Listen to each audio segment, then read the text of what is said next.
bà xong group bà chụp đẹp xua là group này group từng học nên là không khác thì sao lấy và ngàyนี้ខ្ញុំមានbàមេរៀនមួយតាក់ទងជាមួយនឹង grammar reflexive pronoun ចឹង reflexive pronoun គឺបើយើងបកជាភាសាខ្មែរគេហៅថាការឆ្លុះបញ្ចាំងនៃសព្វនាមប៉ុន្តែយើងមិនបាច់យល់ពីការបកប្រែទេសំខាន់គឺយើងយល់ពីការប្រើប្រាស់នៃវេយ្យាករណ៍ reflexive pronoun ចឹង reflexive pronoun គឺយើងប្រើប្រាស់ដូចតទៅណាចឹងខ្ញុំ teacher នឹងសូមអាន definition ជូនបាទចឹង we use reflexive pronoun when the subject and object of a sentence refer to the same person or thing ចឹងម្ដងទៀត we use reflexive pronouns when the subject and object of a sentence refer to the same person or thing ចឹងគឺយើងប្រើប្រាស់បាទ reflexive pronoun នៅពេលដែលបាទនៅពេលដែលប្រធាននឹងកម្មបត្តិនៃប្រយោគមួយសំដៅទៅលើបុគ្គលនិងវត្ថុដូចគ្នាបាទអញ្ចឹងឧទាហរណ៍ថាប្រតិកម្មទៅលើនរណាម្នាក់អញ្ចឹងប្រើពាក្យនៅក្នុងកម្មបត្តិមួយគឺបង្ហាញប៉ះពាល់មកដល់នឹងយើងខ្លួនឯងទេអត់មានប៉ះពាល់ទៅនឹងអ្នកណាទេអញ្ចឹងឥឡូវយើងទៅមើលប្រយោគ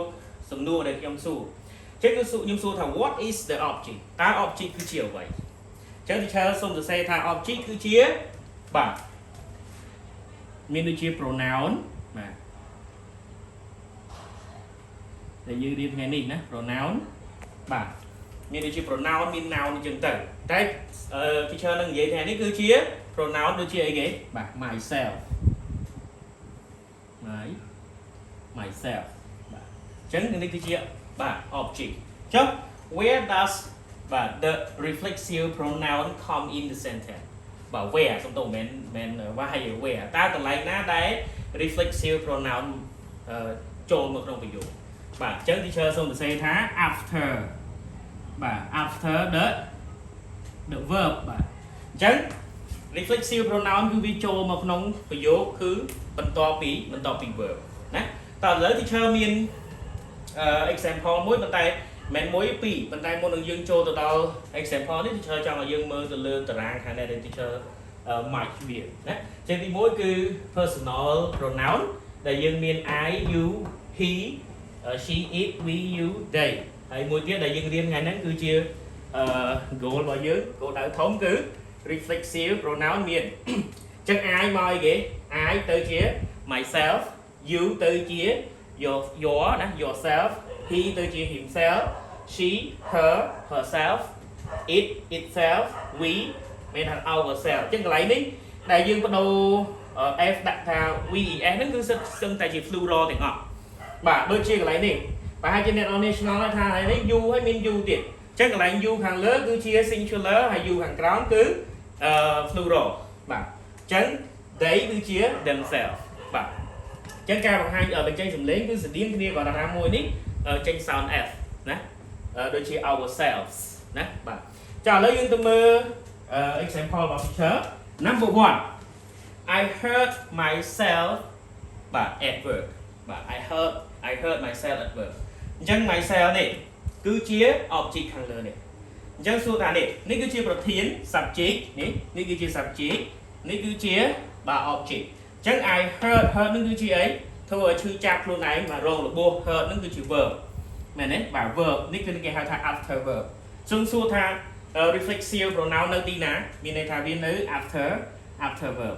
បាទអញ្ចឹងខ្ញុំគឺបានធ្វើឲ្យខ្លួនឯងឈឺចាប់នៅពេលនៅកន្លែងការងារបាទរងរបួសខ្ញុំបានរងរបួសនៅកន្លែងការងារអញ្ចឹងទៅអូខេ number 2 he taught himself to play golf បាទអញ្ចឹងគាត់បានបង្រៀនខ្លួនឯងដើម្បីលេងបាទលេងកីឡាវាយកូនបាល់បាទគាត់បង្រៀនខ្លួនឯងវាយទី1អត់ត្រូវវាយទី2អញ្ចឹងទៅអញ្ចឹង he taught មកមានន័យថាយើងប្រើប្រាស់ verb to ដើម្បីបង្ហាញថាគាត់បានបង្រៀនខ្លួនឯងបាទដើម្បីលេងបាទលេងល្បែងឬក៏លេងវាយកូនបាល់អញ្ចឹងទៅអូខេយើងចូលដល់ចំណុចបន្តទៀតគឺចំណុច by បាទ by នេះ plus ជាមួយនឹង reflexive pronoun mean alone អញ្ចឹងកាលណាដែលយើងប្រើ modal by ចូលរួមបាទចូលរួមខាងមុខ reflexive មានន័យថាយើងធ្វើការនោះតែម្នាក់ឯងឈឺ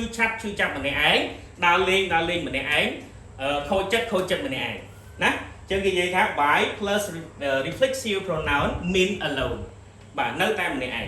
Number one example she traveled by herself to Canada ចឹងគាត់ធ្វើដំណើរទេសចរដោយខ្លួនគាត់បាទដោយខ្លួននាងទៅប្រទេសកាណាដាបាទទី2 Gately wrote that by herself បាទ Gately បានសរសេរកិច្ចការនោះដោយខ្លួននាង Nobody help her គ្មាននរណាម្នាក់ជួយនាងទេចឹងគាត់ធ្វើការតែឯងគាត់ដើរលេងតែឯង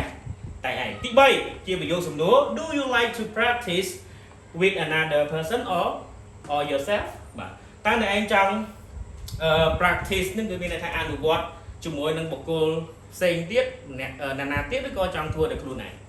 អូខេអញ្ចឹងយើងមើលបាយមានន័យថាតែម្នាក់ឯងអរគុណច្រើនអញ្ចឹងមេរៀនរបស់ teacher គឺមានតែប៉ុណ្្នឹងជួបគ្នាសប្តាហ៍ក្រោយសូមព្រះប្រទានពរ